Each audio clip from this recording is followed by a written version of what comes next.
আজ আছি এই বেলাতে, কালকে হয়তো নাই। এটাই দুনিয়ার নিয়ম, মানতে হবে তাই।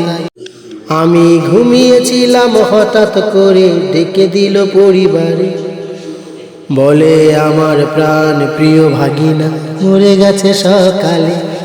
শুনে তো আমি দারুণ ভাবে হয়ে গেলাম মর্মাহত। গতকাল তার সাথে কথা আমার হলো যে কত, তার বয়স বেশি নয়, আমার চাইতে 20 বছরের কম। বলো সেটা কি মানা যায়? তাই শোনো মুমিন ভাই, তোমার আশার আছে সিরিয়াল, তো যাওয়ার ঠিকটা নাই। তাই শোনো মুমিন ভাই, তোমার আশার আছে সিরিয়াল, তো যাওয়ার ঠিকটা না, যাওয়ার ঠিকটা নাই, যাওয়ার ঠিকটা নাই।